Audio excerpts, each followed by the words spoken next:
Ya.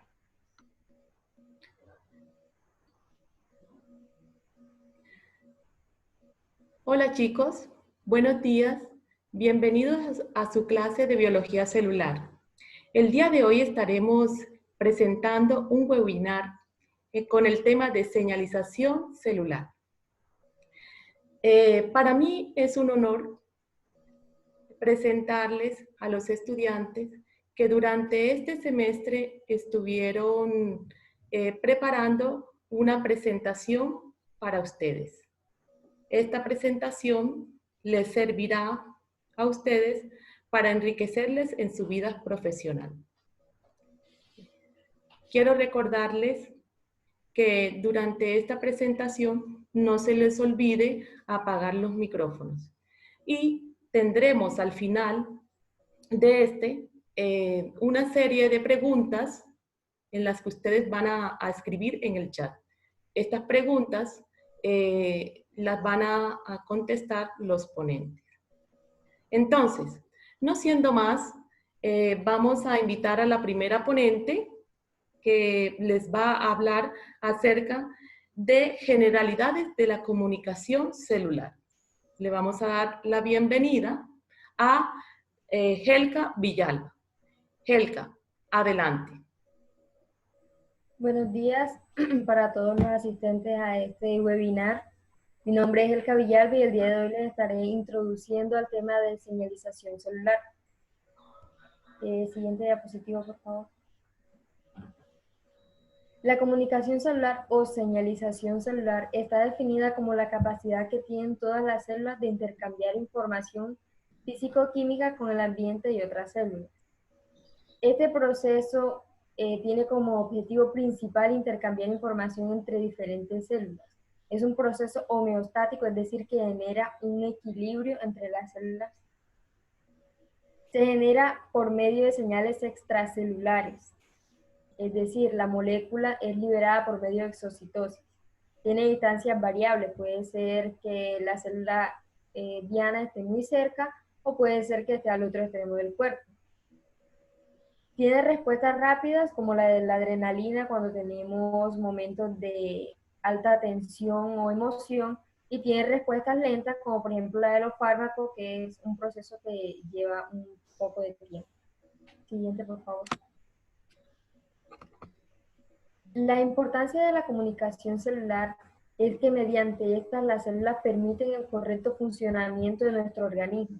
Si una célula no se comunica con otra, no habrá posibilidad de que se pongan de acuerdo, por decirlo así, para crear tejido nuevo o para reestructurar una parte del cuerpo que genere afectación. Depende de muchos aspectos como la temperatura, el nivel de pH, concentración de iones, para que la comunicación se dé de forma adecuada. Siguiente, por favor. En este proceso tenemos 5 partes involucradas. La célula emisora, quien es la que libera la molécula hacia el exterior. El ligando, que es la forma por la cual se envía el mensaje, ya sea por el torrente sanguíneo, por la hendidura sináptica en el caso de la neurotransmisión. Tenemos la célula diana, que es la que recibe el mensaje porque tiene un receptor acoplado a ella que permite recibir ese mensaje de forma específica. Y la célula no diana es aquella que no posee un receptor específico para el mensaje, por lo cual no puede recibir la molécula. Siguiente. Las etapas de la comunicación celular son 5.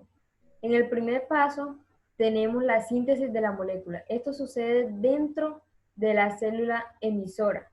La célula emisora crea la molécula y la vierte, la transporta en una vesícula para liberarla por medio de exocitosis en el segundo paso. Pasamos al tercer paso, que es el transporte de la señal a la célula diana. Ahí se utiliza sea el espacio extracelular, el torrente sanguíneo, la hendidura sináptica, como ya mencioné antes. En el cuarto paso se realiza la recepción de la señal por medio de la célula diana.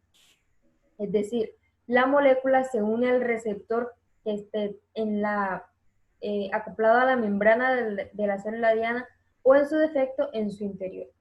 En el quinto paso tenemos la traducción de esa molécula, la traducción del mensaje que lleva esa molécula para cambiar el funcionamiento de la célula. Y en el sexto paso tenemos la inhabilitación de la molécula y por tanto su eliminación. Siguiente.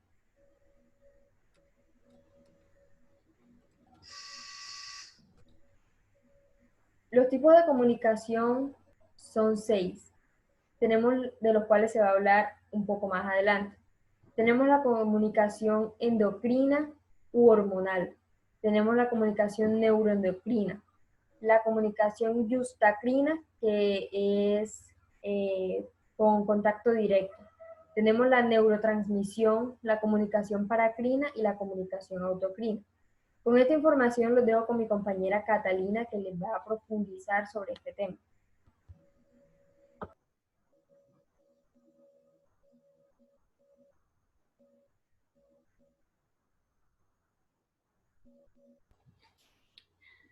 Bueno, muchas gracias, Helka. Ahora va a exponer la estudiante Catalina Hernández. Catalina les va a hablar de tipos de comunicación celular y hormonas. Catalina. Sí, claro. Muy buenos días. Me presento, mi nombre es Catalina Hernández y vamos a dar inicio a la explicación de los tipos de la comunicación celular.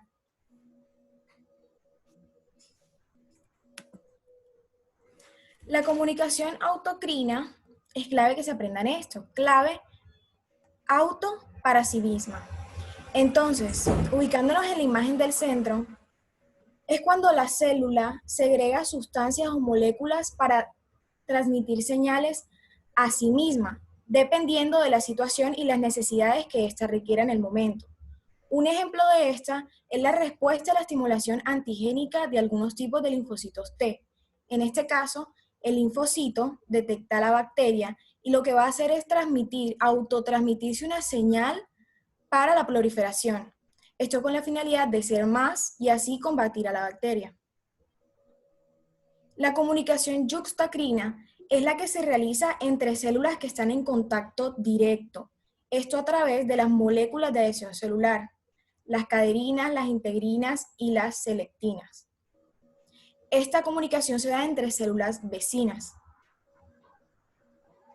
La comunicación paracrina, además de interactuar las células vecinas, esto lo hace a partir de las células que están cercanas a la célula emisora.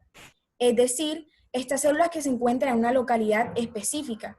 Como lo vemos ahí en la imagen, los puntos amarillos vienen siendo estas moléculas o estos ligandos que van a transmitir esta señal. Entonces, estas moléculas van a llegar a todas las células que se encuentren cercanas en una localidad específica. Un ejemplo de este es el óxido nítrico, que se encarga de la vasodilatación. En este caso, el endotelio utiliza este óxido nítrico para darle la señal al músculo liso de relajarse. ¿Esto para qué? Para aumentar el flujo sanguíneo. La neurotransmisión se da particularmente entre neuronas o nervio o músculo. En la imagen de la izquierda observamos la célula que en este caso va a sintetizar estos neurotransmisores al interior de ella. Estos neurotransmisores van a ser los que le van a transmitir la señal a la célula diana, que viene siendo la célula receptora. Entonces, ellos sintetizan estos neurotransmisores, los va a segregar para así unirse a los receptores de la célula diana. Un ejemplo de estos es la contracción muscular, que se da entre el nervio y el músculo, como lo vemos en la imagen del centro. La célula va a sintetizar estos neurotransmisores, en este caso llamado acetilcolina, va a segregarse y se va a unir a los receptores del músculo liso, transmitiendo la señal de la contracción muscular. Ahora bien, la comunicación endocrina es la que se da principalmente con las hormonas. Van a haber unas células endocrinas que van a secretar estas hormonas y estas van a viajar por el torrente sanguíneo. Esto con la finalidad de llegar a esas células que se encuentren lejanas a la célula emisora o la célula que secreta este mensaje. Un ejemplo de esto es la hormona paratiroidea, que se encarga de regular el metabolismo. Y otro ejemplo es el estrógeno, que da los caracteres femeninos. Ahora, la secreción neuroendocrina, como ya habíamos hablado previamente sobre la endocrina, que se caracteriza principalmente por la segregación de estas hormonas, ahora van a ser segregadas a través de una célula neurosa, es decir, un nervio o una neurona. Entonces, esta célula neurosecretora va a sintetizar hormonas y las va a secretar al torrente sanguíneo para así llegar a células lejanas. Un ejemplo de estas son las encefalinas y las endorfinas, que lo que hacen es regular el dolor, la temperatura corporal, entre otros. Ahora bien, estas hormonas que son secretadas y que van a viajar por el torrente sanguíneo, ¿de qué están compuestas? En la composición química se pueden clasificar en derivadas de aminoácidos. Un ejemplo de esto sería la adrenalina. En peptídicas como la insulina y la hormona de crecimiento, y lipídicas como las esteroides, las prostaglandinas, el cortisol y la testosterona. Pero estas también se pueden clasificar según su naturaleza. Como hormonas esteroideas, un ejemplo las lipídicas. Estas lipídicas provienen del colesterol, y un ejemplo de esto son los andrógenos y la testosterona. Las hormonas proteicas, que son las formadas por aminoácidos y péptidos. Y están los derivados fenólicos, que son que a pesar de su procedencia proteica, tienen un bajo peso molecular. Un ejemplo de esto es la adrenalina. Ahora bien, estas hormonas, ¿cómo viajan en el torrente sanguíneo? Es dependiendo de su clasificación, si son lipofílicas o si son hidrofílicas. Si son lipofílicas, es decir, tienen carácter lipídico, son hidrofóbicas. No tienen esta relación con el agua, por lo tanto, van a tener que viajar acopladas a proteínas. Y también están las hidrofílicas. En este caso, ellas sí tienen esta relación con el agua, por ende, pueden viajar tranquilamente sin necesidad de una proteína que las ayude a transportarse. Entonces, estas se transportan por la sangre y al momento de llegar a la célula diana, esta célula receptora, ¿cómo va a actuar? Bueno, estas pueden actuar a nivel intracelular o pueden actuar sobre la superficie de membrana. A nivel intracelular son las lipofílicas. ¿Por qué? Porque estas, al tener el carácter lipídico, como vemos en la imagen en la parte A, ellas pueden atravesar la membrana. Entonces, como atraviesan la membrana, su acción se va a realizar de modo intracelular, mediado por receptores intracelulares. Al poder ingresar, pueden también tener su acción directamente en el núcleo. Y estas acciones son a largo plazo. También están las que actúan sobre superficie de membrana. En este caso son las hidrofílicas, porque estas no tienen ese carácter lipídico que les va a permitir atravesar la membrana. Por lo tanto, tienen un receptor, una proteína que va a estar ahí para poder emitir o transmitir esta señal al interior de la célula. Estas, al quedarse libres en la parte exterior, tienen acciones a corto plazo. Ahora bien, ¿cuáles son estos ejemplos de estas moléculas que pueden ingresar y cuáles no? Entre los ejemplos que atraviesan la membrana encontramos las hormonas esteroideas, los gases como el óxido nítrico y el óxido de carbono, y la hormona tiroidea y vitamina D3 y ácido retinoico. Y entre las que actúan sobre la superficie de membrana encontramos los neurotransmisores, los eicosanoides, que son los derivados de ácidos grasos, y encontramos también las hormonas peptídicas y de factores de crecimiento. Con esta parte ya finalizo mi presentación. Gracias.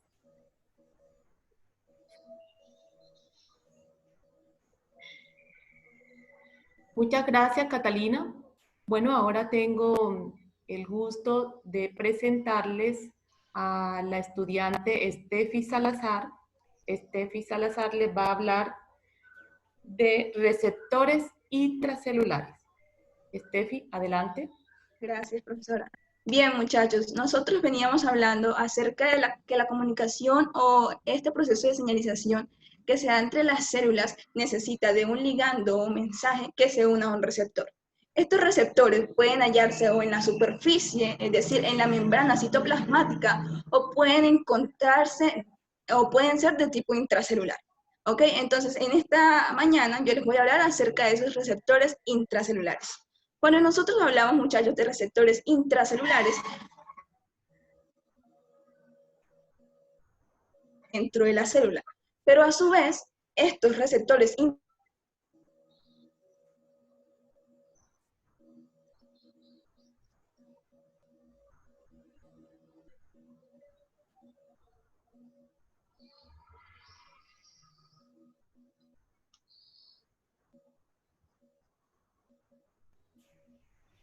Parece que estamos teniendo un poco como de interrupción en el internet. Vamos a mirar a ver si logra restablecerse. de cuáles son esas moléculas que pueden atravesar la membrana citoplasmática, y son las hormonas, ¿ok? Pueden atravesar ellas las membranas porque son de carácter lipídico, es decir, son hidrofóbicas. Por lo tanto, pasa la membrana plasmática.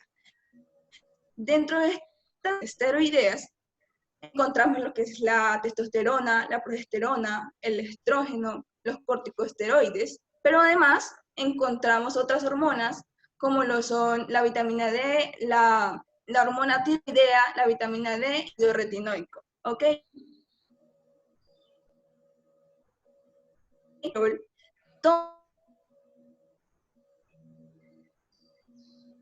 Debido a que... Ahora bien, recordemos, podían estar hormonas van a llegar a los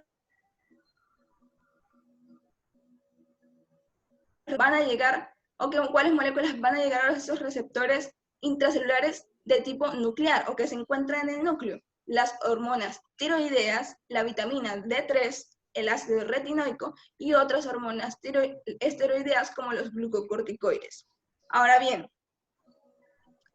nosotros hablamos de que una vez que se une la hormona y el receptor, ellos forman un complejo. Pero ¿cuál es la función de estos? En el caso de los receptores intracelulares, ellos lo que van a hacer es que van a regular la expresión genética. Es decir, ellos van a producir cambios a nivel genómico. Por eso decimos, muchachos, que los receptores intracelulares son factores de transcripción. ¿Por qué? Porque ellos reconocen, se unen, y lo que van a hacer es que van a activar o van a reprimir los genes diana.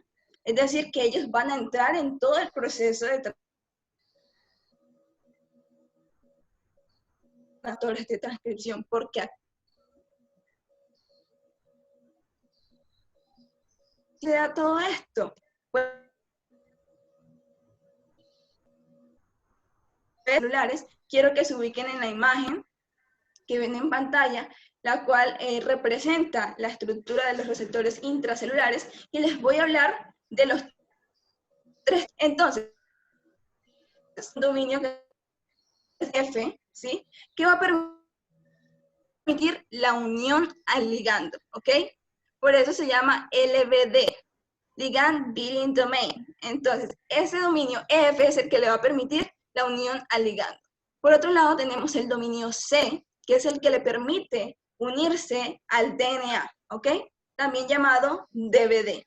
Tenemos otro dominio, que es el dominio AB. ¿Qué le va a permitir el dominio AB, muchachos? Le va a permitir reconocer el elemento de respuesta hormonal. Ahora ustedes me preguntarán, ¿qué es eso del elemento de respuesta hormonal? El elemento de respuesta hormonal es un trozo, ¿sí?, de DNA o una pequeña parte de nucleótidos. Entonces, el dominio AB va a reconocer el DNA al cual debe unirse, o el elemento de respuesta hormonal, HRE, que lo veremos más adelante.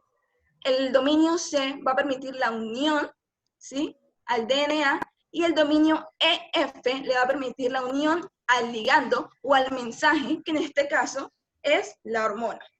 A pesar de que yo les hablé de 3 dominios principales, hay otro dominio que es el dominio D, también llamada región bisagra.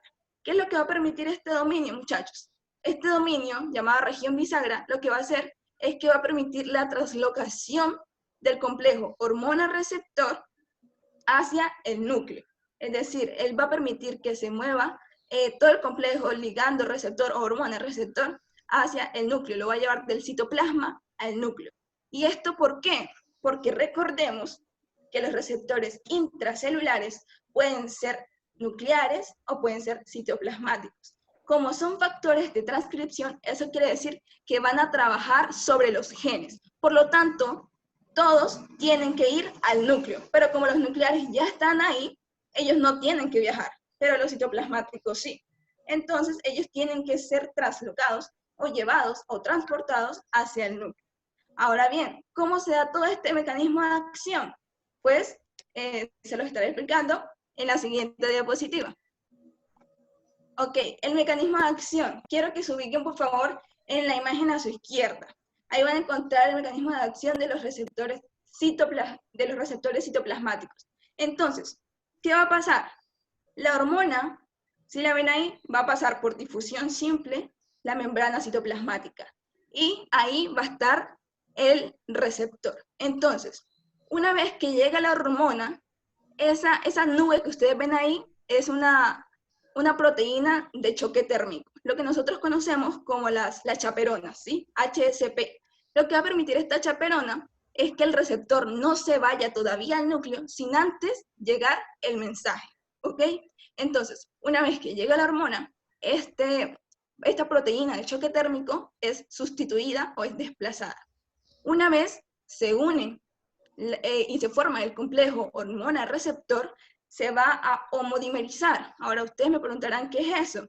Entonces, se va a unir a otro complejo hormona-receptor igual, ¿ok? Entonces, se va a unir a otro componente igual. Por eso decimos que se forma un homodímero.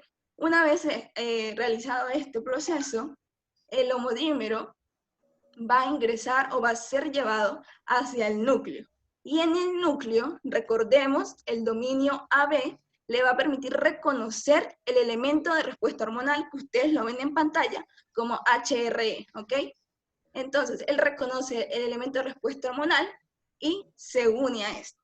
¿Qué va a pasar después de esto, muchachos? Entonces, en el DNA hay algo que se llama caja Tata, ¿ok?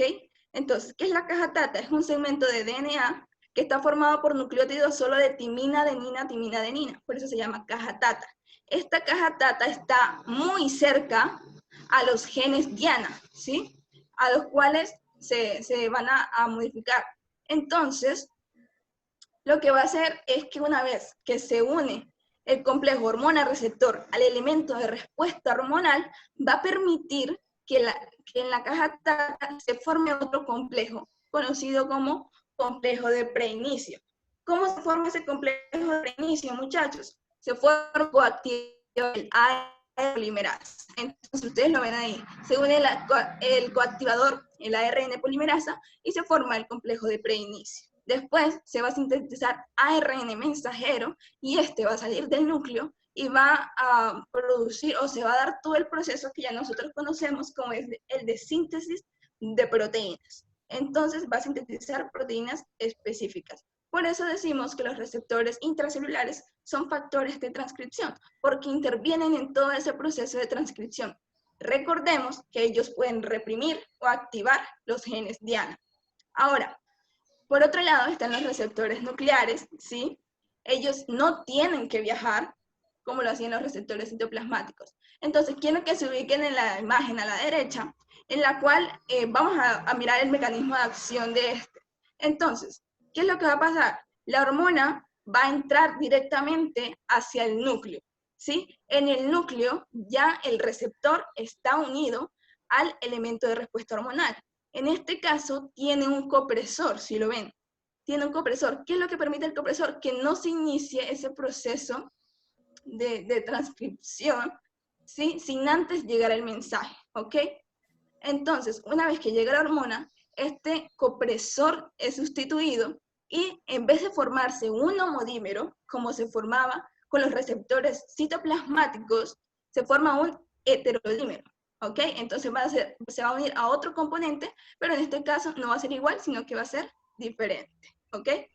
Entonces, llega la hormona, se une al receptor, se forma un heterodímero, el copresor es sustituido, ¿sí? ¿Y qué va a pasar? Va a pasar absolutamente lo mismo.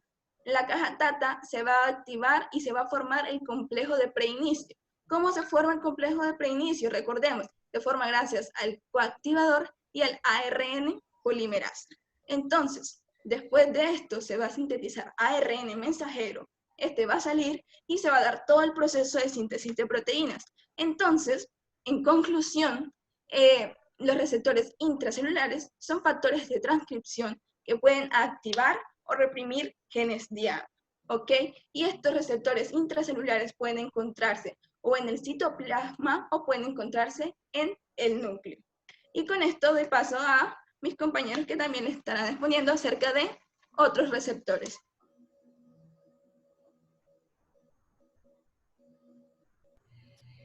Muy bien, Steffi, muchas gracias por tu presentación. Quiero pasar ahora a dos ponentes, como son Nicolás Valle y Jorge Méndez. Ellos el día de hoy le van a hablar acerca de receptores asociados a proteína G. Adelante, Jorge y Nicolás. Buenos días a todos. Bueno, iniciando, antes de eso, un concepto claro de que aquellas moléculas que no pueden atravesar la membrana, pues utilizan receptores que están en la membrana celular para poder transmitir una señal y formar una cascada de señales. Siguiente diapositiva.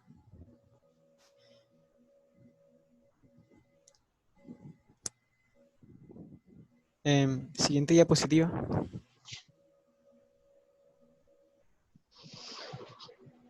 Bueno, entre esos receptores, los más comunes o los más conocidos son los receptores de proteína G y los receptores de tirosina quinasa.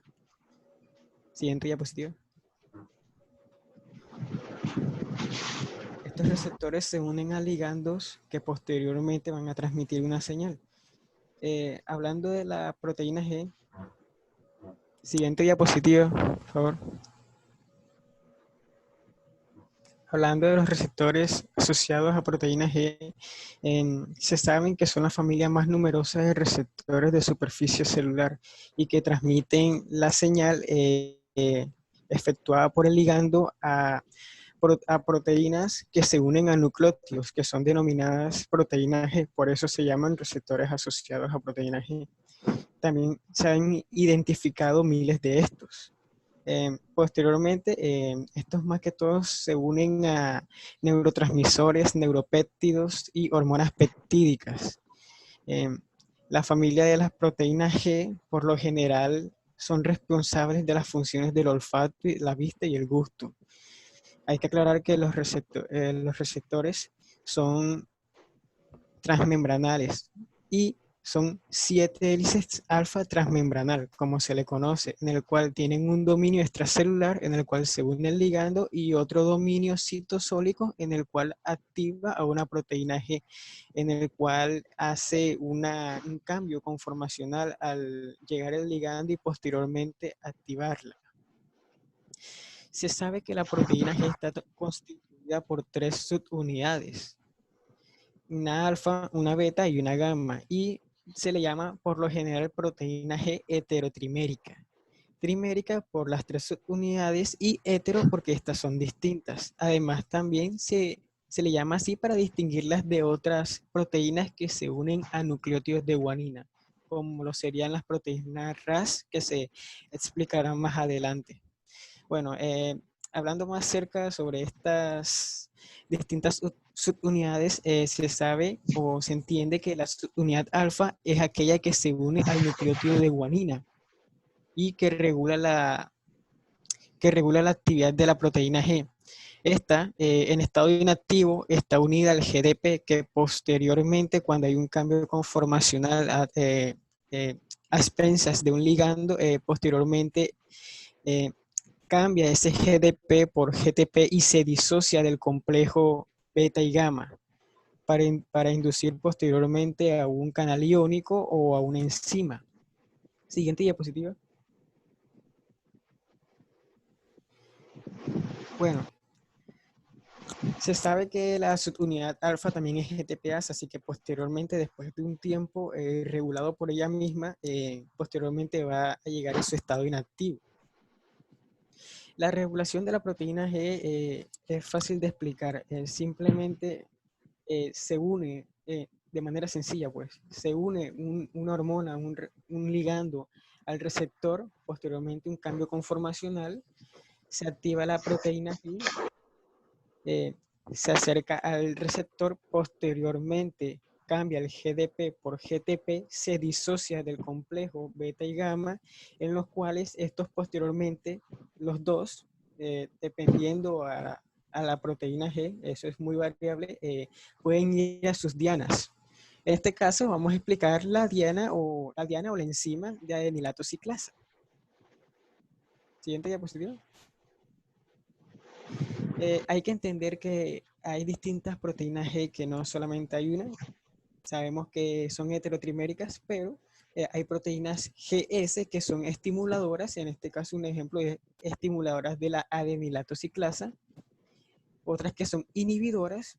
Un ejemplo, inhibidoras de adenilato ciclasa. Las proteínas GQ son las que activan la fosfolipasa C, y proteínas GK que actúan sobre canales iónicos. Estas son las más comunes, sin embargo, obviamente existen más y son más, algunas son mucho más específicas. Siguiente diapositiva. Bueno, doy paso brevemente a mi compañero Jorge Méndez. Muy buenas. Como ya saben, mi nombre es Jorge Méndez y voy a continuar exponiéndoles acerca de los receptores asociados a proteínas G. Resumiendo un poco lo que dijo mi compañero, recapitulando, en su estado inactivo la proteína G tiene un complejo entre alfa, beta y gamma, formando un solo complejo. La unión del ligando induce a la disociación. Lo que hace es que la subunidad alfa se separa de las subunidades beta y gamma, y además el GDP unido a alfa se convierte en un GTP. Además de esto, la subunidad alfa va a estimular a la adenilato ciclasa, que es la enzima diana, en este caso de la proteína G. ¿Qué es lo que produce la estimulación de la adenilato ciclasa? Es la producción de un segundo mensajero, que es el AMP cíclico, el adenosin monofosfato. Cabe recalcar también que una vez finalizada la respuesta, el GTP se hidroliza nuevamente y se reconforma la proteína. Esto es una reacción que se revierte. Siguiente diapositiva, por favor.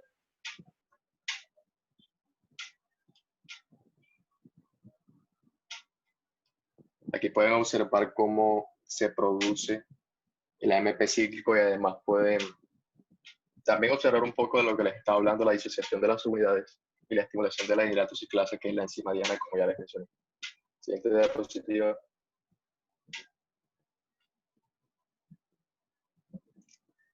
Ahora, el AMP cíclico va a estimular una serie de reacciones intracelulares, una cascada de reacciones que va a estar provocando.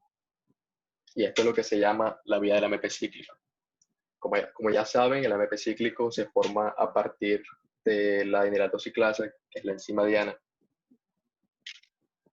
Y un dato curioso también es que una vez se finaliza la respuesta, el AMP cíclico es degradado por la AMPC fosfodiesterasa para evitar respuestas prolongadas y en general para finalizar la respuesta. Toda esta actividad enzimática y esta cascada de reacciones se produce a partir de un aumento en la concentración intracelular de AMP cíclico.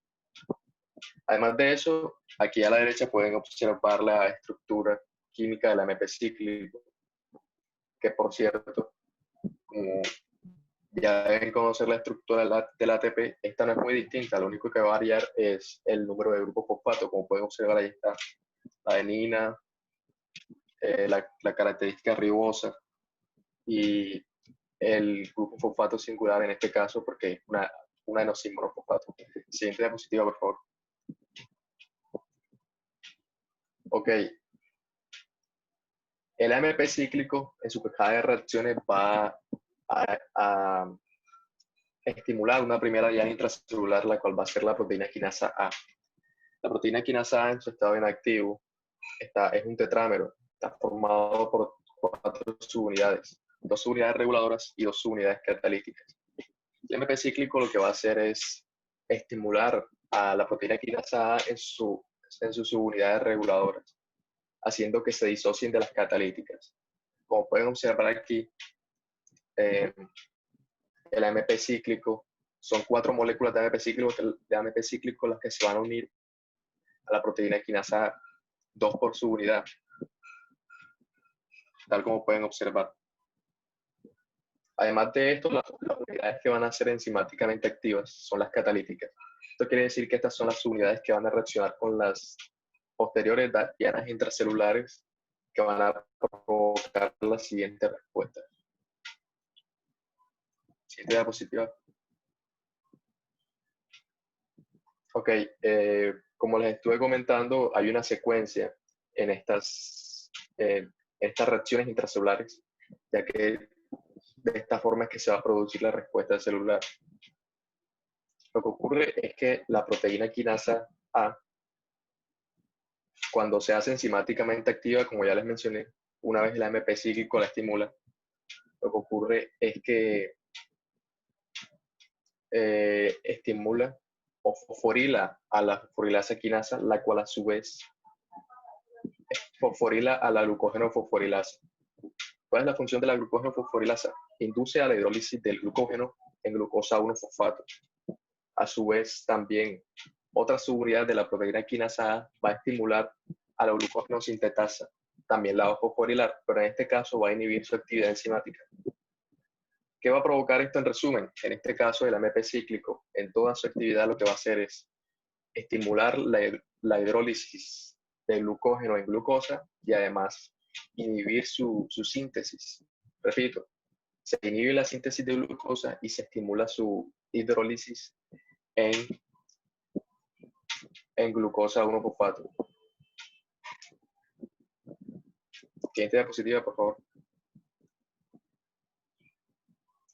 Ok, el AMP cíclico también tiene una función de regulación en la expresión génica. Esto va a ser por medio de la estimulación de una secuencia de genes específicos que van a ser llamados CREG. Los genes CREG, tal como pueden observar en la imagen, son los que van a ser estimulados por una serie de reacciones del AMP cíclico. Esto va a provocar una transcripción y una respuesta celular posterior. Entonces, ¿qué es lo que ocurre? Tal como estuvimos mencionando ahorita, se va a estimular en primer lugar a la proteína quinasa A, la cual va a fosforilar un factor de transcripción llamado CREB, tal como pueden observar. Entonces es importante diferenciar entre CRE, que son los genes diana, y CREB, que es el factor de transcripción. ¿Qué es lo que va a hacer este factor de transcripción al ser fosforilado? Va a facilitar el reclutamiento de coactivadores que faciliten la transcripción de los genes. Además de esto, cabe recalcar que todas estas reacciones se revierten. La que les estuve mencionando ahorita, que se basaba en la hidrólisis de glucógeno y en la inhibición de su síntesis, tanto esta que se trata de la expresión génica. Todas estas reacciones que se dan por medio de fosforilaciones y provocan cascadas de reacciones intracelulares se revierten por medio de las proteínas fosfatasas. Son proteínas intracelulares que remueven los grupos fosfato añadidos en la fosforilación y esto produce que se finalice la respuesta. Siguiente diapositiva, por favor.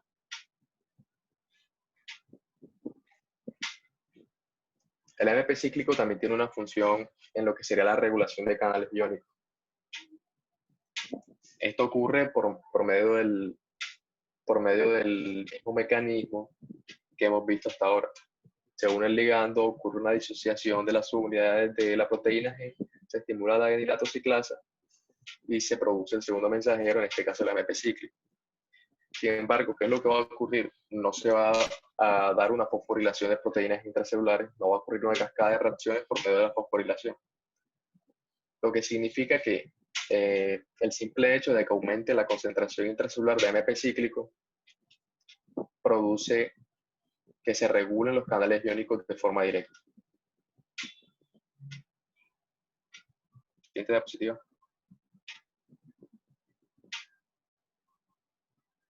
Entonces aquí me gustaría recalcar un error que hay en esta imagen. Es un buen ejercicio que encontramos, en el que, como pueden observar, las subunidades de la proteína G están invertidas, ya que la subunidad alfa, que es la que debería estimular a la enzima diana, está todavía unida al receptor, mientras que la subunidad beta-gamma es la que se ha disociado, vaya. Y esto debería ser al revés. Siguiente diapositiva.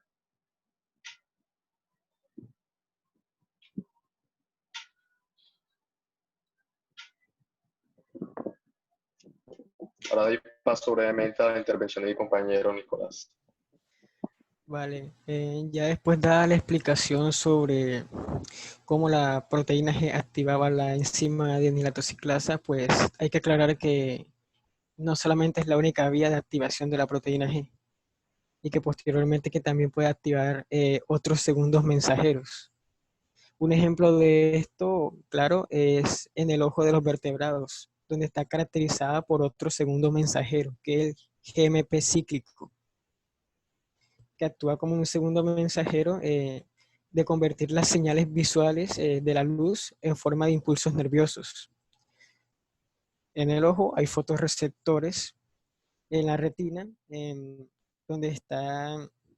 donde posteriormente se recibe un fotón de luz, el cual en este caso el receptor asociado a proteína G se llama rodopsina. Este se asocia, hace un cambio conformacional, como ya lo veníamos viendo, y posteriormente pues se activa la proteína G, cambia el GDP por GTP y en este caso activa la GMP fosfodiesterasa.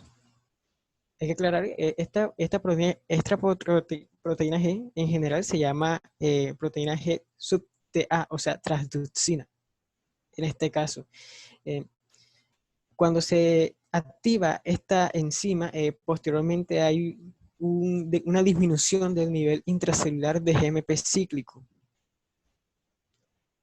que posteriormente hace que salga debido a la acción del GMP cíclico, hay una acción sobre los canales iónicos de la membrana, lo que hace que posteriormente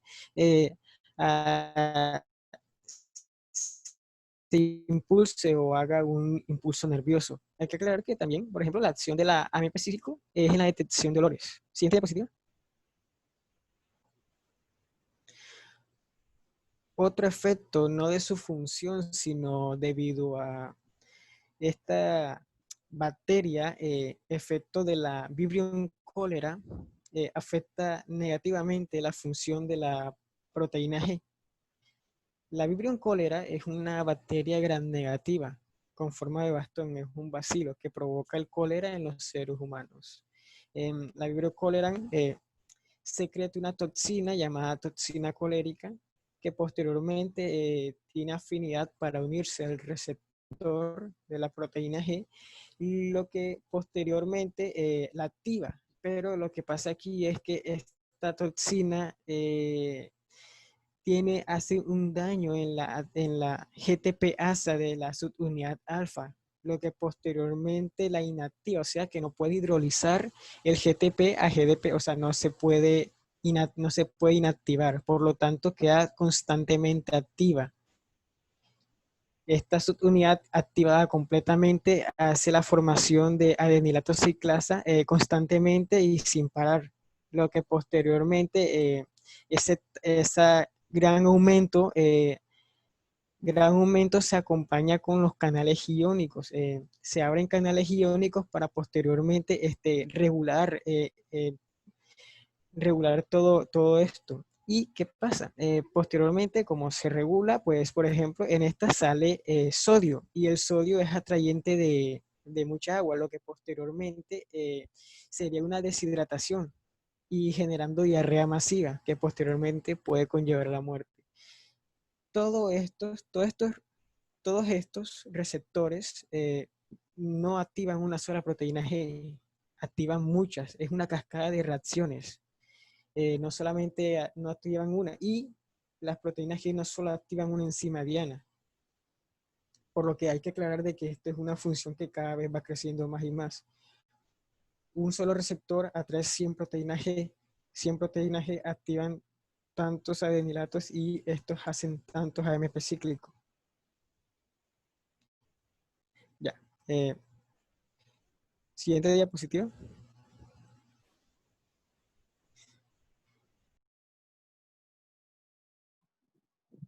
A continuación, mi compañero.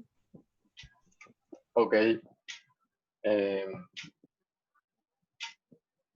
Las proteínas G también tienen una función en la producción de segundos mensajeros fosfolipídicos. Como ya mencioné, los segundos mensajeros son aquellos que provocan una serie de reacciones intracelulares y están producidos por efectores o enzimas diana estimuladas por medio de un receptor, el cual es estimulado a su vez por un ligando.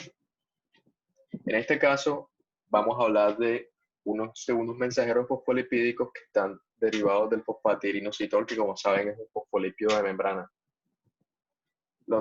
El fosfatidilinositol es conocido por ser hidrolizado o más bien descompuesto por la enzima fosfolipasa C. En esta descomposición se van a derivar dos segundos mensajeros del fosfatidilinositol, los cuales van a ser el diaglicerol y el I3, el cual es un derivado del inositol. En resumen, lo que ocurre es lo mismo que ocurre con la estimulación de la adenilato ciclasa, en la que la unión del ligando induce a la disociación de las subunidades de la proteína G, y además estas en este caso no van a estimular la adenilato ciclasa, sino que la enzima diana en este caso va a ser la fosfolipasa C. Al ser estimulada, esta va a descomponer el fosfatidilinositol, provocando la liberación de estos dos segundos mensajeros. Por su parte, el I3 es de suma importancia de cara a la liberación de calcio de los depósitos intracelulares, específicamente de los canales de calcio del retículo endoplasmático, la reyanodina específicamente, lo cual va a ser crucial en el proceso de contracción muscular, dado que el aumento de la concentración intracelular de calcio va a provocar la alteración de la actividad de diferentes proteínas intracelulares. Entre ellas está la calmodulina, que forma un complejo con el calcio, y se produce lo que se conoce como calcio-calmodulina, el cual va a fosforilar quinasas en las cadenas ligeras de miosina y va a producir la contracción muscular.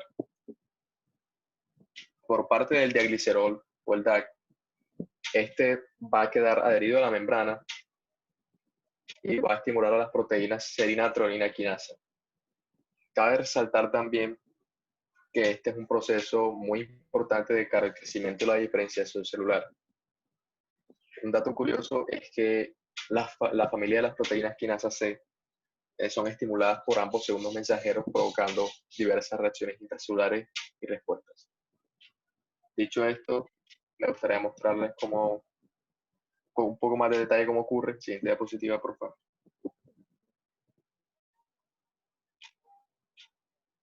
Ok, entonces aquí pueden verlo como la fosfolipasa C descompone el fosfatidilinositol, que en este caso está representado como PIP2, Y el calcio, el I3 va a estimular el canal de calcio del retículo endoplasmático, provocando la liberación de calcio y el aumento de la concentración intracelular. Y como pueden observar, tal como yo les dije, el diglicerol queda adherido a la membrana y va a realizar su actividad en esa área. En este caso, el ejemplo es de una proteína quinasa C. Es de una proteína quinasa C porque, como les dije, esta familia va a ser regulada por ambos segundos mensajeros. Dicho esto, voy a dar paso a mis compañeros que van a hablarles acerca de receptores con actividades distintas. Muchas gracias. Bueno, gracias Jorge, gracias Nicolás por esta presentación que ha sido muy enriquecedora. Ahora vamos a dar paso a los estudiantes Juan Castillo y Juan Bandera, que les va a hablar de los receptores tirosina quinasa. Adelante Juan, adelante. Buenos días. Catalina, ¿podrías pasar la diapositiva?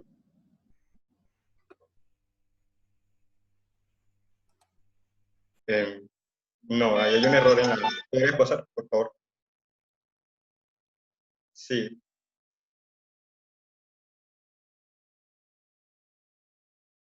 Sigue, aquí. Bueno, buenos días. Como ya les mencionó la profesora Osmani, mi nombre es Juan David Castillo.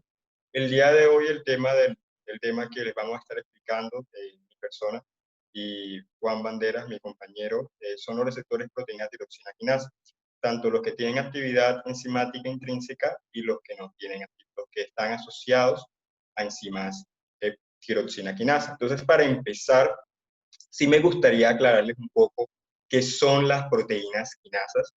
Catalina, ¿podrías pasar la siguiente, por favor? Bueno, para nosotros entender el funcionamiento de un receptor proteína tiroxina quinasa, nosotros debemos tener claro qué es una proteína quinasa. Las proteínas quinasas son aquellas proteínas que tienen la capacidad de realizar modificaciones en otras moléculas. ¿Cómo lo hacen? Por medio de la fosforilación. Cuando hablamos de fosforilación, nos referimos a aquel proceso de añadir grupos fosfatos a una proteína. Aquí en el esquema, si nos ubicamos en la imagen, lado izquierdo, podemos observar una proteína. En su estado inicial no cuenta con un grupo fosfato, es decir, no está fosforilada. Sometida esta a la acción de la proteína quinasa, se le es añadido un grupo fosfato, es decir, es fosforilada. Es decir, básicamente esta es la reacción que van a catalizar las proteínas quinasas. Pero estas proteínas quinasas añaden grupo fosfato en aminoácidos específicos. En el caso de nuestros receptores, en el caso de nuestras proteínas tiroxina quinasa, ellas van a añadir esos grupos fosfatos en los residuos de tiroxina. Ya hablaremos más adelante de ello con más profundidad. Siguiente, por favor. Bueno, como algunas generalidades vamos a empezar hablando de aquellos receptores, proteína tiroxina quinasa, que no solo son receptores, es decir, que no solo se unen a un ligando, sino que además ellos mismos tienen la capacidad de realizar alguna actividad catalítica. Para ello, como les decía, tienen una actividad enzimática intrínseca, es decir, que ellos mismos, los mismos receptores, tienen la capacidad de realizar una actividad enzimática. Fosforilan proteínas en su residuo de tiroxina. Ellos son unas proteínas quinasas, por lo tanto van a fosforilar proteínas, pero no lo van a hacer en cualquier lugar, sino que ellos van a fosforilar, van a añadir esos grupos fosfatos en un aminoácido específico de esa proteína diana, de esa proteína intracelular, que sería la tiroxina, el aminoácido donde se va a añadir este grupo fosfato. Poseen una única hélice transmembrana. Cuando nosotros estudiábamos los receptores asociados a proteína G, Nicolás nos hablaba de que los receptores asociados a proteína G tenían 7 hélices transmembranas. En contraste a ello, los receptores proteína tiroxina quinasa únicamente cuentan con una única hélice. Sin embargo, ellos pueden ser pueden ser tanto un solo polipéptido, es decir, una sola cadena polipeptídica, pero además pueden estar constituidos por varias unidades, es decir, pueden ser dímeros. Expresan un dominio extracelular N-terminal ligando. ¿Esto qué quiere decir? Que en su parte extracelular, en su dominio extracelular, ellos se van a unir al ligando. En su dominio citosólico carboxilo terminal, ellos van a realizar la actividad enzimática. Es decir, en la estructura, en el dominio extracelular que se encuentra por fuera de la membrana, por fuera de la célula, en ese dominio se va a unir con la molécula señalizadora. En el interior de la célula, a consecuencia de la unión a ese ligando, se va a llevar a cabo un proceso enzimático, un proceso de catálisis, que en este caso sería la fosforilación. Y por último, son receptores de la mayoría de factores de crecimiento. Recordemos que los factores de crecimiento regulan el control de la proliferación y de la supervivencia celular. Entre ellos tenemos el factor de crecimiento que se deriva de plaquetas, que estimula la proliferación de fibroblastos en la zona de una herida. Tenemos factor de crecimiento epidérmico, que es un modelo para distintos factores de crecimiento que son muy importantes en el proceso de control de la proliferación celular en nuestras células. Allí podemos, siguiente por favor.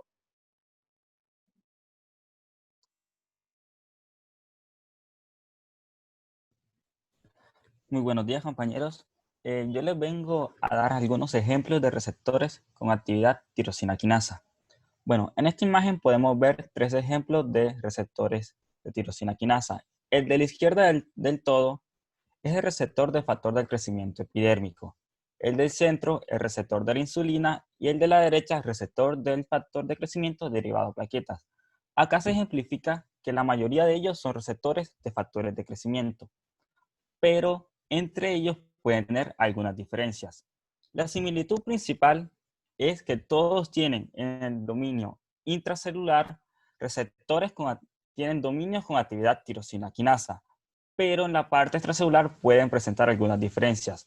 Por ejemplo, los receptores de factor de crecimiento epidérmico tienen dominios ricos en cisteína en la parte extracelular, que en el momento de la dimerización inducirán un cambio conformacional para traspasar la señal hacia el dominio citosólico. Otro ejemplo es el receptor de la insulina. Habíamos dicho que ellos se encuentran en forma de monómeros, pero el receptor de la insulina es una excepción. Se encuentra siempre en forma de dímero con 2 subunidades, una subunidad alfa extracelular de unión al ligando y una subunidad intracelular con actividad enzimática. Estas 2 subunidades se encuentran unidas por medio de puentes disulfuro y ambas tienen 2 dominios, 2 extremos, N y C terminal, N hacia la parte extracelular y C hacia la parte intracelular. De igual forma tenemos el receptor PDGF, o receptor de factor de crecimiento derivado a plaquetas. Él, a diferencia de los demás, tiene dominios similares a las inmunoglobulinas en la parte extracelular que lo ayudarán a recibir el ligando, a poder unirse al ligando y que el ligando se una solamente a este y no vaya para otro receptor distinto. Siguiente diapositiva, por favor. Ahora hablaremos sobre el mecanismo de acción. Habíamos dicho que el receptor de tirosina quinasa se encuentra en forma de dímero, pero cuando se une el ligando, él necesita algo que se llama la fosforilación. Pero el proceso de fosforilación se da de manera cruzada, es decir, necesitan dos cadenas, 2 receptores.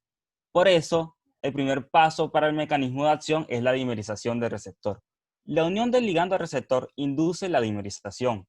Cuando el ligando llega a un monómero, otro monómero circundante alrededor de él va a llegar de igual forma con otro ligando.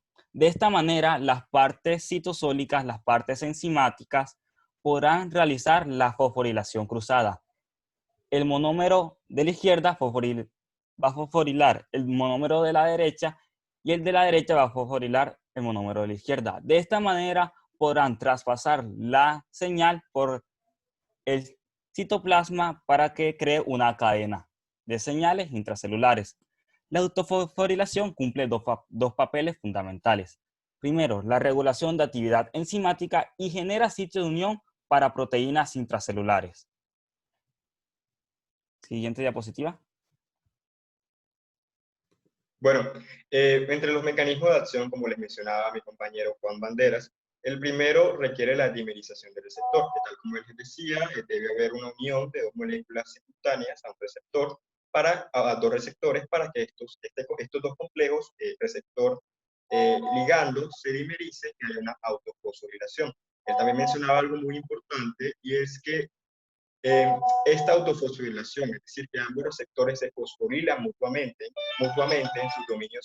en sus dominios catalíticos, tiene dos funciones fundamentales, y es incrementar la actividad enzimática, es decir, dar un aumento a esa capacidad enzimática que ya tiene este receptor. Pero por otra parte, y es donde voy a enfocarme con esta diapositiva, es que genera sitios de unión específicos para proteínas intracelulares. Como nosotros revisamos en generalidades, los receptores de superficie necesitan de segundos mensajeros. Estos segundos mensajeros van a transmitir la señal desde el receptor, que se encuentra inicialmente en la membrana plasmática, hacia el interior de la célula para generar una serie de reacciones que como consecuencia generen un cambio en el comportamiento de la célula. En el caso de nuestros receptores tiroxina quinasa, esos segundos mensajeros son proteínas intracelulares que se van a unir al receptor por unos puntos específicos. ¿Cuáles son esos puntos específicos a los que estas proteínas se van a unir al receptor? Se van a unir al receptor por unos residuos de fosfotiroxina. Juan David, ¿qué son residuos de fosfotiroxina? Pues no es más que residuos de tiroxina, que les decía que era un aminoácido, fosforilados.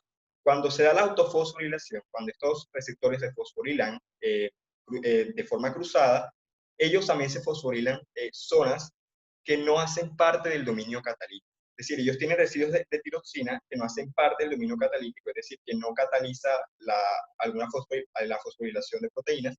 Ellos tienen un dominio no catalítico en donde se van a transferir fosfatos.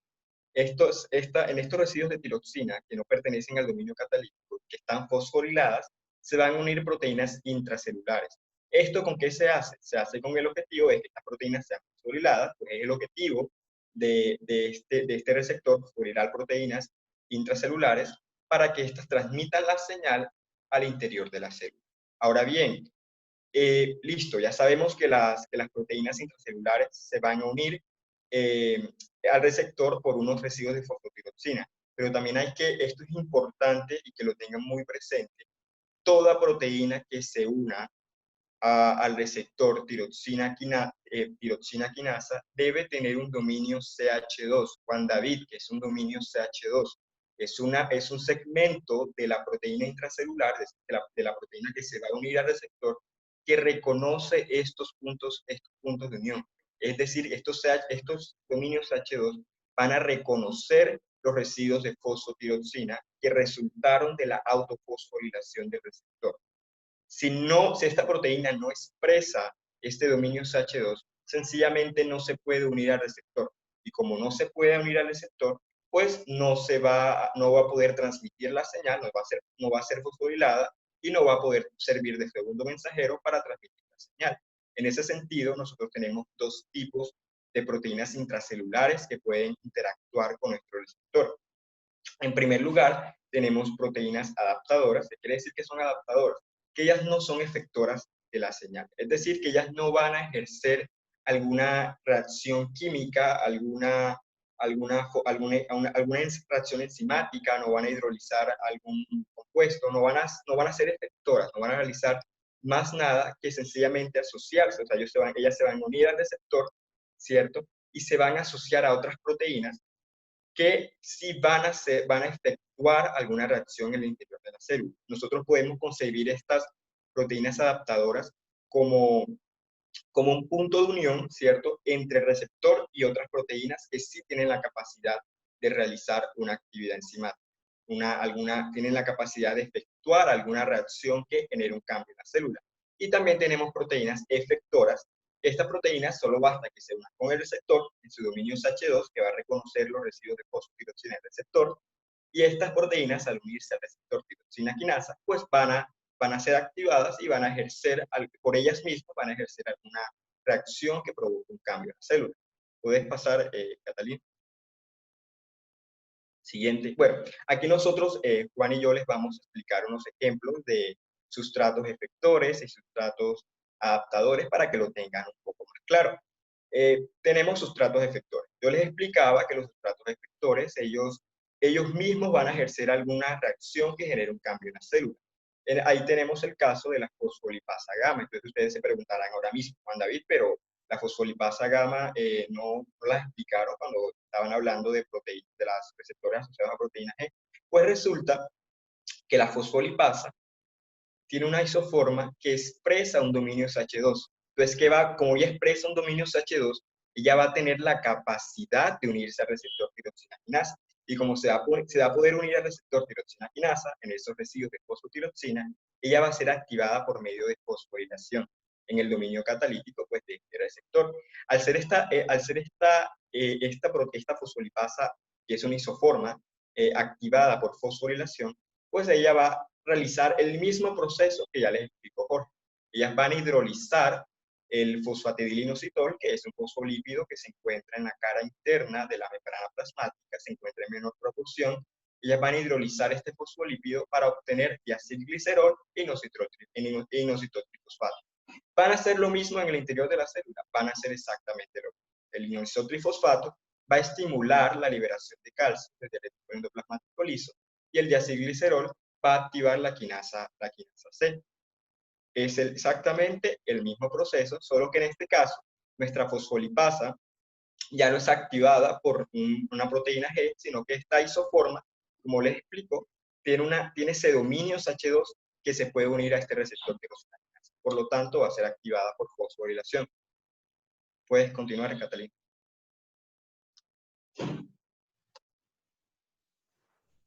Como había dicho mi compañero anteriormente, también existen los sustratos adaptadores. ¿Qué hacen ellos? Ellos adaptan la señal para que pueda activar otra cadena de señalización.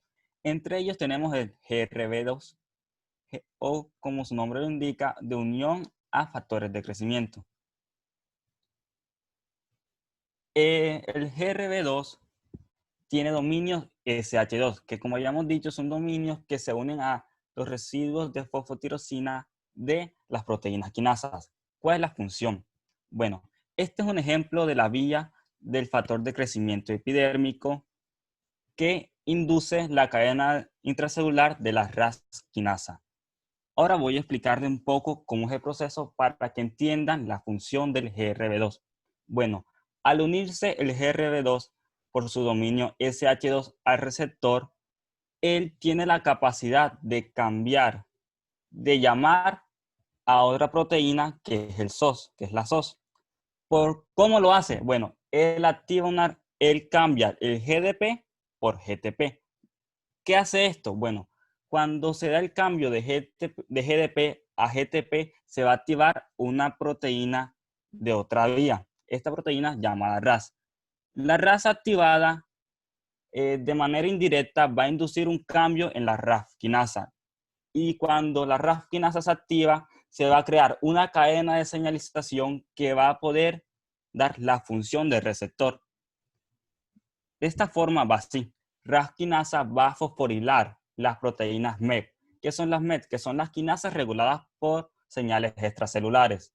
Como habíamos dicho en un inicio, estos receptores reciben por la parte extracelular señales extracelulares. De esta forma van a activar las MET. Las MET van a fosforilar las maquinasas. Cuando se da la fosforilación de las maquinasas, ya se puede inducir la señal o el cambio que quiera dar. Entre estas podemos dar cambios en la actividad de alguna proteína intracelular y se puede dar la expresión genética. Acá se puede ejemplificar que un mismo ligando puede inducir diferentes funciones a nivel intracelular y puede estar acoplado a diferentes vías. Siguiente diapositiva.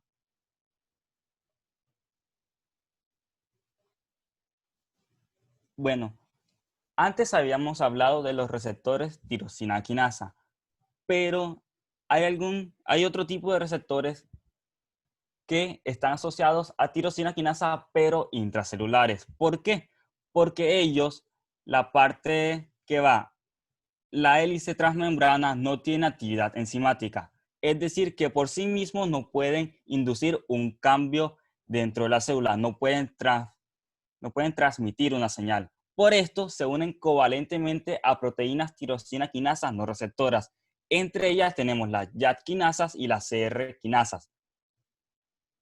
Al igual que los receptores de tirosina quinasa, la unión al receptor, la unión del ligando al receptor va a inducir la dimerización, pero se diferencia en que el proceso de dimerización será fosforilado por tirosinas quinasas intracelulares, por tirosinas quinasas no receptoras. Cuando se unen, cuando se da el proceso de dimerización, las tirosinas quinasas no receptoras intracelulares, un ejemplo de estas, las YAT, se van a unir a los dominios citosólicos de los receptores que no poseen actividad enzimática. De esta forma, las YAT intracelulares se van a fosforilar mutuamente como si fuera una tirosina quinasa normal, que posteriormente podrá inducir la señal, podrá transmitir la función de manera totalmente normal.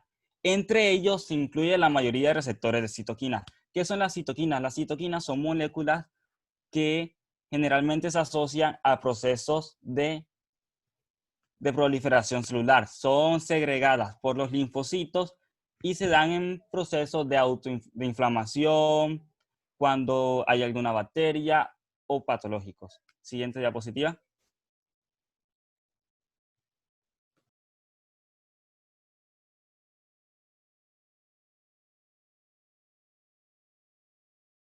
¿Listo?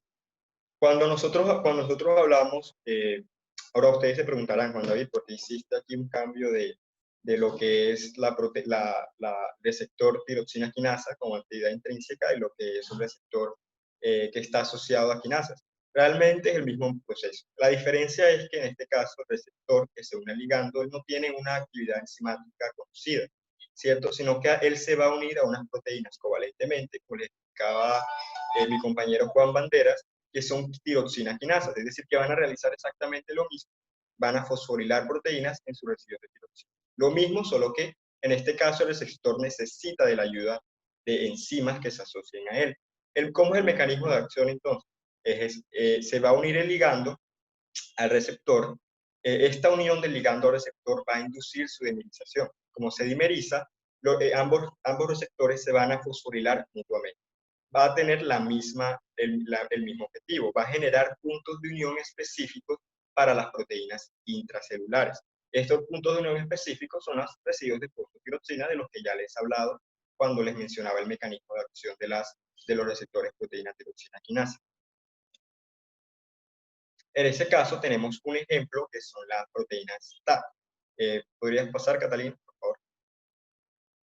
Esto es un ejemplo y quisiera que se ubiquen en la imagen de la izquierda para poder entender cómo se da este proceso de señalización con estos receptores que no tienen actividad enzimática, están asociados a enzimas.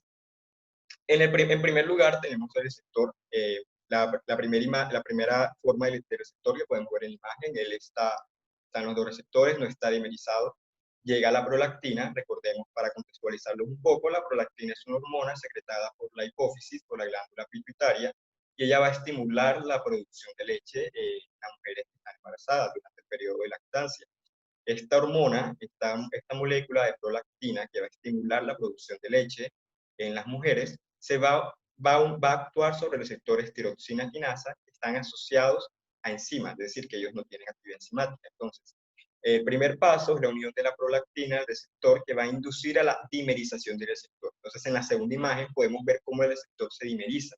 Y esto hace que las dos JAKs que están asociadas a los receptores, las JAKs son las tiroxinas quinasa que van a ayudar al receptor a fosforilar, van a generar puntos de unión en los receptores, es decir, las proteínas quinasa en este caso van a fosforilar el receptor que no tiene actividad enzimática y va a generar puntos de unión para proteínas intracelulares. En el caso de la proteína intracelular, en el caso de la prolactina, que se va a unir al receptor es la STAT5, ¿cierto? Entonces, ¿qué va a pasar aquí? Viene una proteína STAT5, ¿cierto? Proteínas STAT5 se van a unir a estos residuos de fosfotiroxina, es decir, tiroxinas que están fosforilados, se van a unir, van a ser fosforiladas, ¿cierto? Por las quinasas, y al ser fosforiladas, estas dos STAT5 se van a dimerizar. Es decir, tengo dos proteínas STAT5 que se fosforilaron, y esa fosforilación va a estimular que se va a hacer o va a inducir la dimerización de dos STAT5. Entonces, Cuando se dimerizan estas dos STAT5, como podemos ver en la parte azul, una fue fosforilada y se va a unir a otra que también es fosforilada. Al ser dimerizadas, ellas se translocan al núcleo. Y en el núcleo, pues van a servir de factor de transcripción van a ser factores de transcripción para la expresión de algún gen. Entonces, en la figura de la derecha, disculpen, podemos ver un poco sintetizado qué es lo que pasa. Se une el ligando al receptor, el JAK va a fosforilar, van a fosforilarse ambos receptores gracias a los JAK, con las tiroxinas quinasas que están asociadas a él. Estas JAK van a generar puntos de unión para las STAT, que van a ser fosforiladas al unirse al receptor, ¿cierto? Al ser fosforiladas, las STAT se dimerizan y se translocan al núcleo para estimular la expresión gen.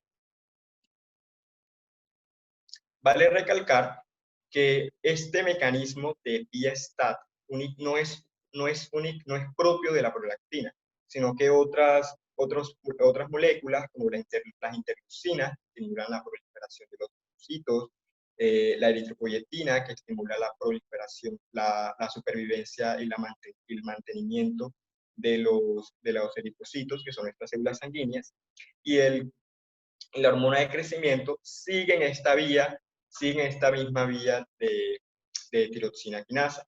¿Cuál es la diferencia? Pues la diferencia, o lo que va a determinar, pues obviamente porque estas moléculas van a generar una respuesta distinta en la célula. Entonces, si es el mismo mecanismo, ¿cómo se hace para que se genere una respuesta distinta y no la misma?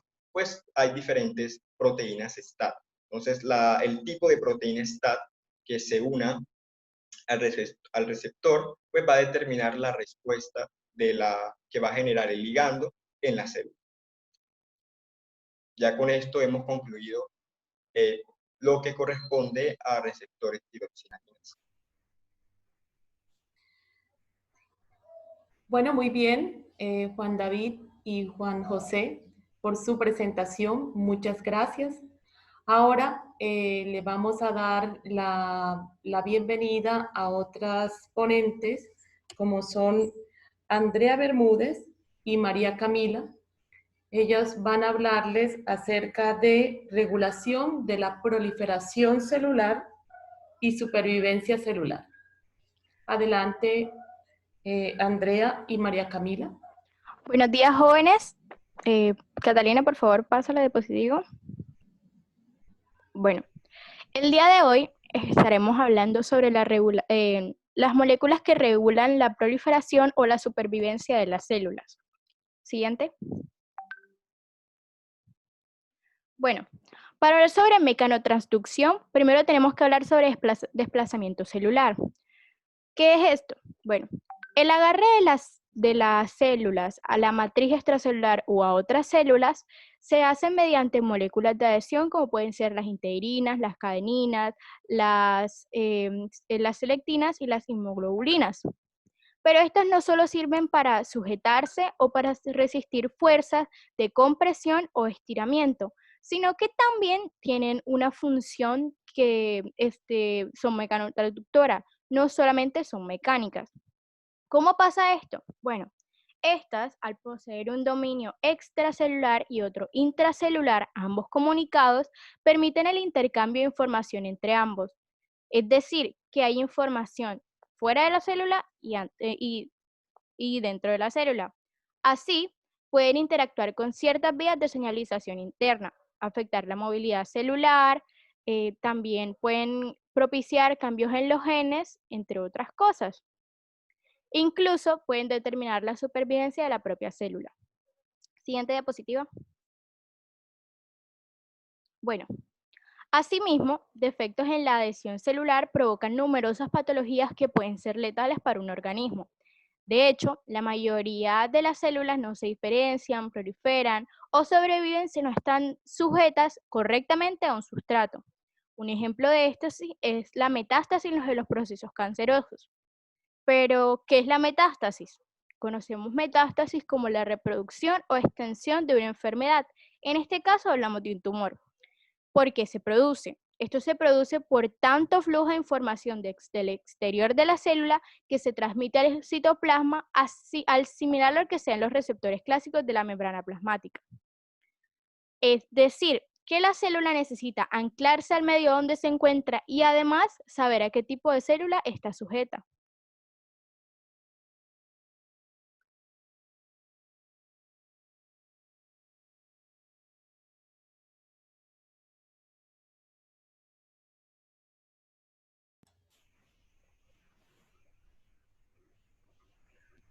Buenos días. Muy- Catalina, ¿puedes pasar la diapositiva, por favor?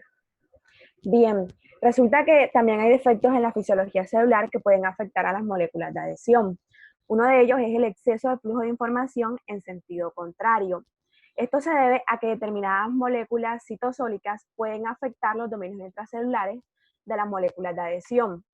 Esto a su vez genera cambios en la afinidad de dominios por sus ligandos en la parte extracelular. Y también esto genera alteraciones en el comportamiento de estas proteínas, porque ahora se comportarían como receptores tradicionales, constituyendo una vía bidireccional entre el interior y el exterior celular. Siguiente diapositiva, por favor.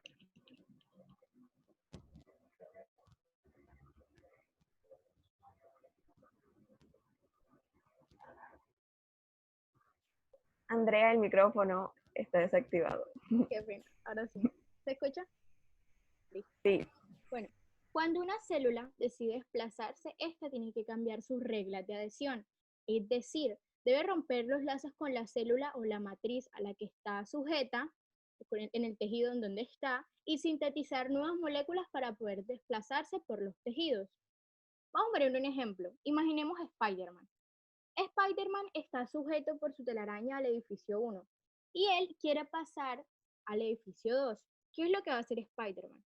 El primero debe romper su telaraña que lo conecta al edificio 1 y crear una nueva hacia el edificio 2. ¿Y qué hace después? Pues obviamente se jala a sí mismo por la telaraña para llegar al edificio 2. Lo mismo pasa con las células. Otro ejemplo de esto serían las células de los embriones que deben moverse para ocupar sitios nuevos. Y esto supone obviamente un cambio de adhesión que les permita migrar. También podemos observar que esto ocurre frecuentemente en los epitelios estratificados, donde las células deben primero perder polaridad, desprenderse de las células vecinas, convertirse en células migradoras y viajar a un nuevo destino. El nuevo destino obviamente se conoce por adhesión de igual manera. Entonces, ¿cuál es el primer paso para que esto pase? Primero, perder polaridad. Segundo, desprenderse de esa célula a la que estaba sujeta. Entonces se convierte en una célula migradora y así se pega o se adhiere a su nuevo destino. En investigaciones se ha propuesto que las células cancerosas tienden a realizar un proceso similar para convertirse en metásticas. Un dato curioso: las células no nadan, sino que reptan mediante puntos de adhesión al sustrato, que es en la matriz extracelular u otras células, que les sirven como puntos de anclaje para tirar del resto de la célula. Esto hace a las moléculas de adhesión elementos esenciales.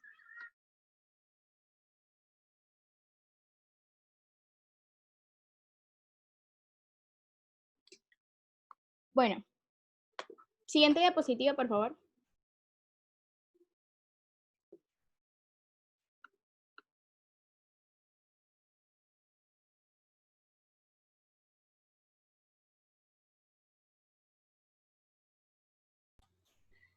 Parece que tenemos una pequeña interrupción de tipo Profe, ya conexión. estoy aquí, ya, perdón.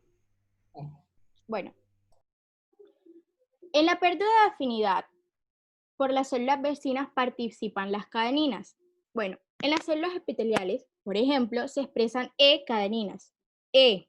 Mientras que en las células mesenquimáticas, que son móviles, hay un juego de cadeninas, o sea, en conjunto, como se pueden expresar las N-cadeninas, las R-cadeninas y las cadeninas 11. Bueno, vamos a hablar de un en específico que son las N-cadeninas. Estas favorecen la movilidad de las células y se ha demostrado que la expresión de este tipo de cadeninas, las N, supone un cambio desde la inmovilidad hacia la movilidad de la célula. Entonces, podemos otra vez hacer una relación con lo que es el cáncer. Hay una relación entre la progresión del cáncer y la presencia de estas cadeninas en las células tumorales. Por ejemplo, las células tumorales que no presentan N-cadeninas no son metástasis, pero las que sí las tienen, sí obviamente hacen metástasis. Es decir, que reproduce la enfermedad para que migre alrededor del cuerpo. ¿Qué otra función también tienen las N-cadeninas? Estas impiden la eliminación de la membrana de tales receptores y por lo tanto favorece la supervivencia de la célula. Cuando hablo de supervivencia de la célula, ¿a qué me refiero? A apoptosis. Las N-cadeninas también promueven la supervivencia, el crecimiento que promueven mediante la inactivación de las vías apoptóticas. Estas vías que llevan obviamente a la muerte celular se activan cuando las células pierden sus puntos de adhesión. Siguiente diapositiva, por favor. Bueno, si el cambio de las células de adhesión es importante para iniciar la movilidad celular, también lo es para permitir, obviamente, su desplazamiento. Se ha demostrado que el frente de avance de las células que se mueven es necesario un intercambio constante entre las integrinas, que son las moléculas que se encuentran constantes en la matriz extracelular, y las caderinas, que son obviamente las que están situadas en la membrana plasmática. Este reencambio, este intercambio está mediado por endosomas tempranos y estos otros organulos que participan en el tráfico vasicular. Se ha demostrado que el tráfico vasicular de integrinas y cadeninas contribuye a promover la invasión de muchos tejidos durante las metástasis de las células cancerógenas, probablemente favoreciendo el reintercambio y el reciclaje de uniones focales, que son los puntos de adhesión. Bueno, muchas gracias.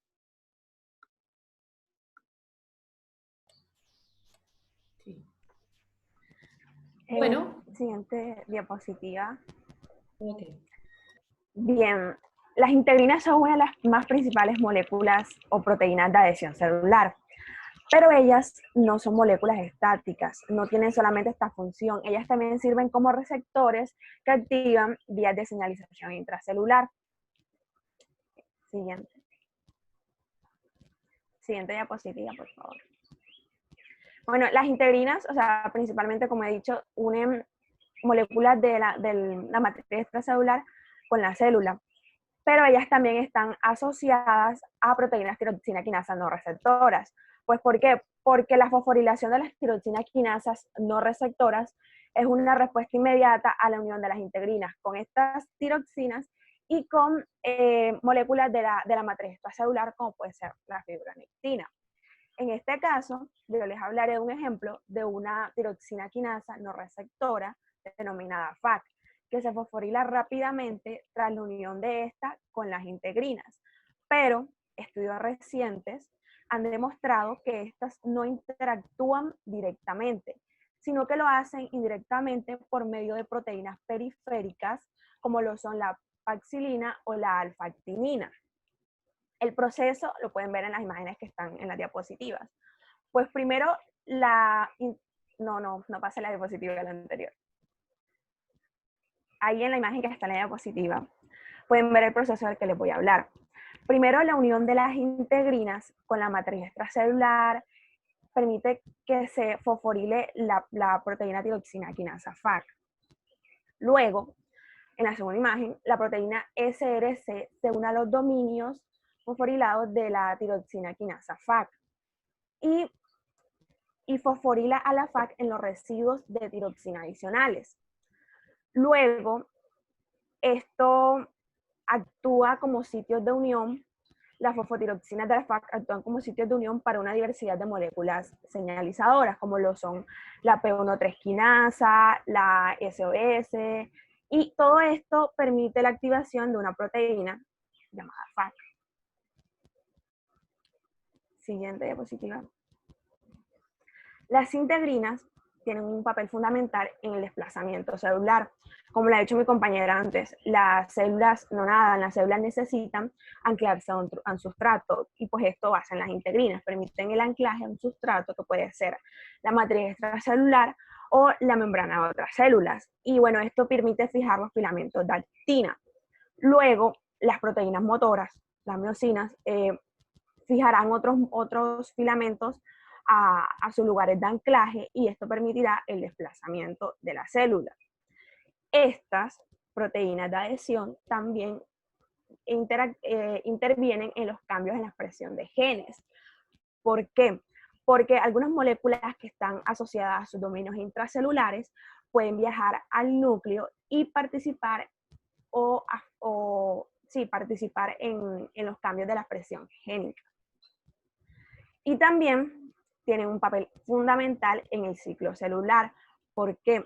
Porque la unión de las integrinas con sus ligandos permite el paso de la fase G1 a la fase S. La señal que emiten las integrinas se une sinérgicamente con la que emiten los factores de crecimiento, y esto hace que avance el proceso del ciclo celular. Caso contrario de las caderinas, que lo que hacen es inhibir este proceso. Y bueno, ya con esto nos damos cuenta de que las integrinas no simplemente son moléculas de anclaje, sino que también tienen un papel fundamental en la comunicación celular.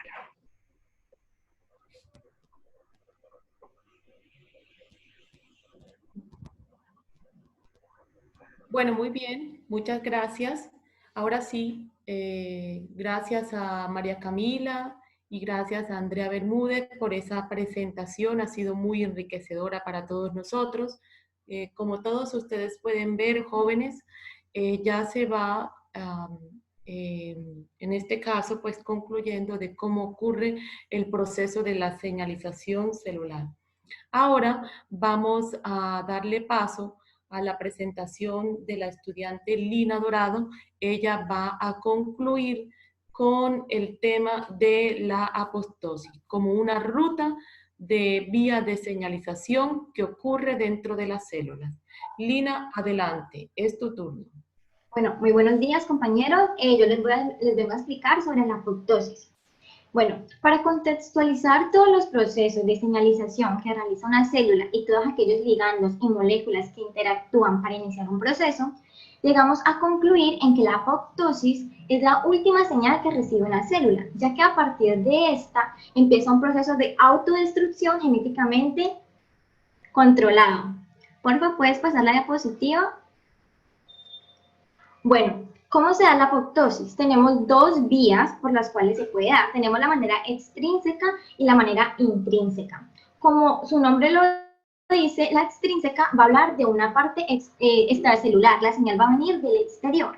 Y la intrínseca, vamos a tener que la señal va a venir del interior de la célula. Como tal, en la extrínseca vamos a hacer referencia a la membrana plasmática. Y en la extrínseca a un organelo muy importante que va a ser la mitocondria. En la extrínseca vamos a tener un grupo de ligandos y un grupo de receptores, los cuales van a iniciar la señalización. En este caso, vamos a tener nuestros receptores y ligandos de la muerte, así se llaman, y tenemos varios. Les voy a explicar específicamente cómo actúa el receptor DR4 o DR5 con su ligando TRAI. En este caso, vemos que el ligando va a venir del exterior, como les mencioné, y se va a unir a la membrana plasmática. Ahí va a estar el receptor como tal, esperándolo. El receptor va a ser 1, pero ¿qué pasa? Cuando llega el ligando, este va a ocasionar una oligomerización y va a hacer que un receptor se una con otros dos y vamos a formar un complejo de 3 receptores. Aquí tendríamos el ligando TRAI, 3 receptores, y tendríamos como tal la activación de una molécula que se llama FAT. Si nos ubicamos en la pantalla, tenemos el FAT como un óvalo morado oscuro. Este ligando de TRAI, receptor DR4 y FAT se va a llamar DISC, es D-I-S-C. Este complejo me va a iniciar ya como tal un proceso de iniciación de la apoptosis, porque el proceso de ejecución lo vamos a ver mucho más adelante. Aquí vamos a empezar a activar las caspasas, las cuales van a ser unas enzimas que se van a encontrar en el interior de la célula, en el citosol.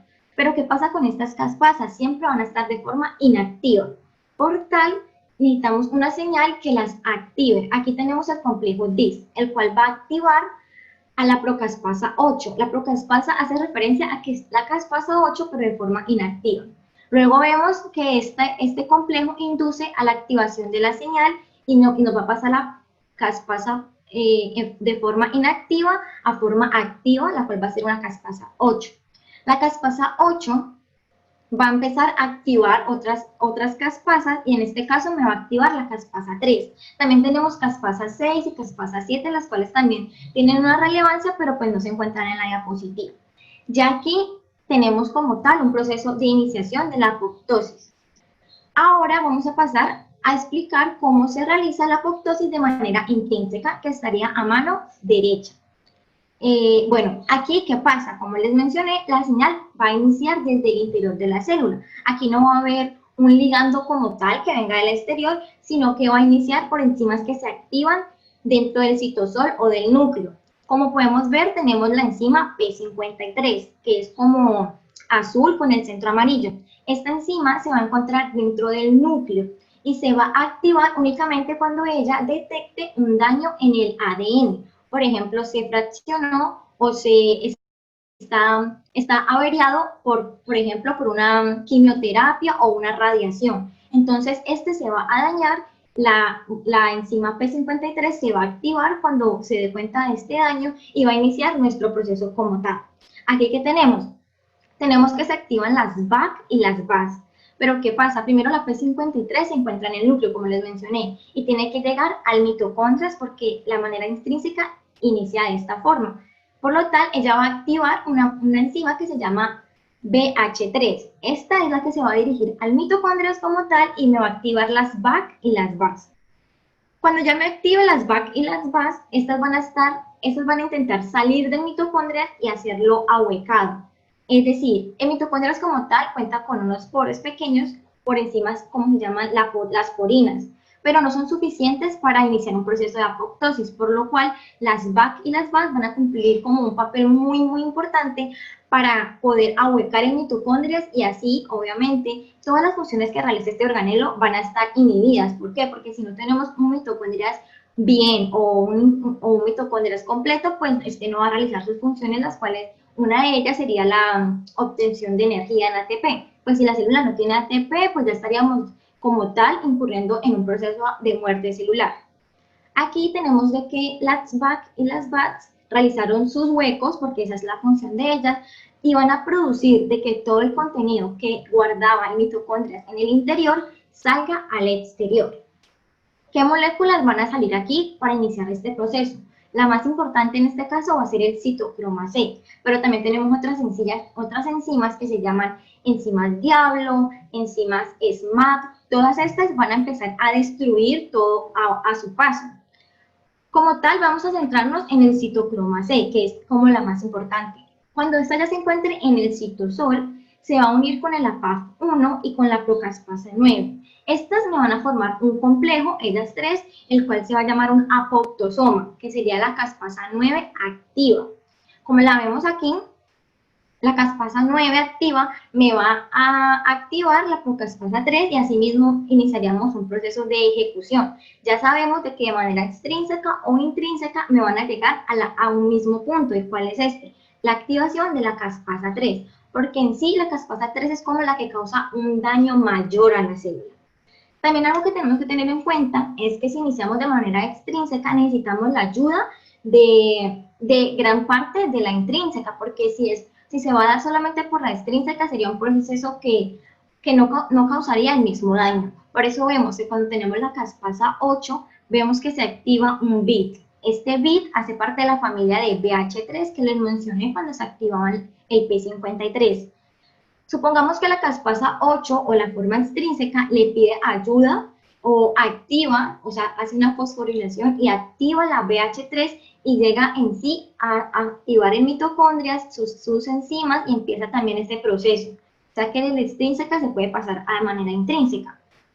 Aquí tenemos de que ya tenemos la caspasa 3 activa. ¿Qué va a pasar ahora? Por favor, la otra diapositiva. La caspasa 3 activa es la que va a generar más daño, como les mencioné, y se va a dirigir primero al núcleo. Cuando esté en el núcleo, me va a provocar de que el ADN se fraccione más, si ya estaba fraccionado. Por ejemplo, también puede producir una muerte celular cuando se genera hipoxia o cuando hay deficiencia de calcio. De tal motivo, entonces, esta enzima va a ir a atacar al núcleo, así esté fraccionado o no. Si ya lo está, lo va a volver más pequeño porque necesitamos 200 bases de nucleótidos, o sea, los va a superfraccionar. También, ¿qué va a producir? Me va a producir un daño en la lamina, la cual se va a encontrar dándole estructura al núcleo, entonces también lo va a destruir. Y algo también muy importante que hace la caspasa es dirigirse a los microtúbulos.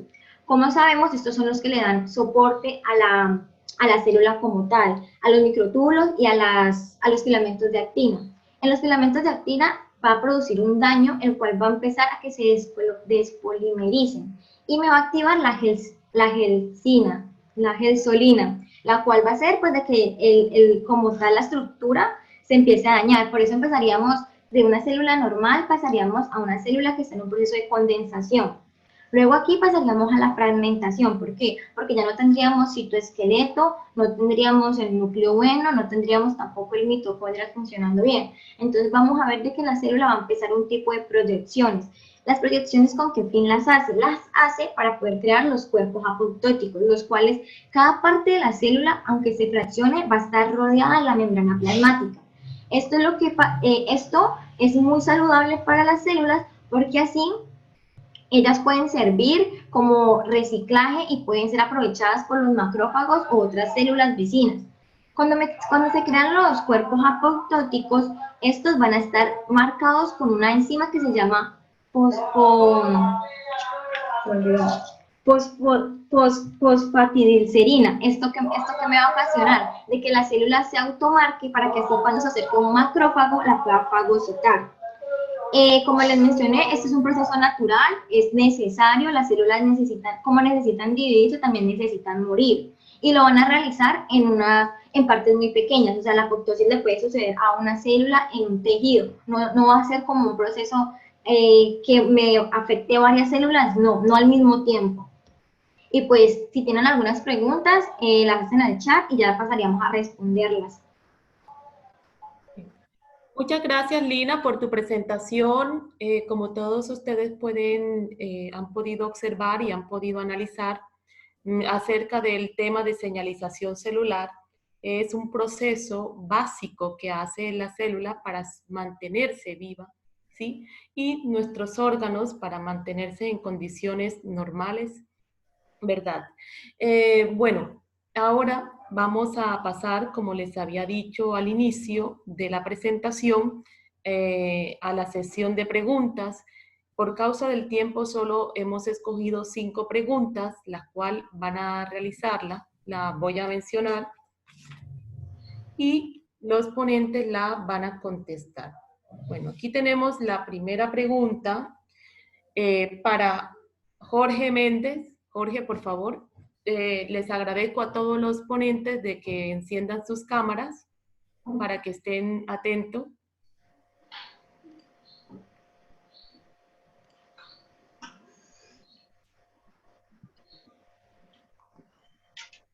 Buenas, profe. Jorge, hay una pregunta del público para usted y dice, ¿cuál es la función del AMP cíclico? Bueno, la función del AMP cíclico es principalmente, tal como segundo mensajero, es generar una serie de reacciones intracelulares, una cascada de reacciones que generen una respuesta celular.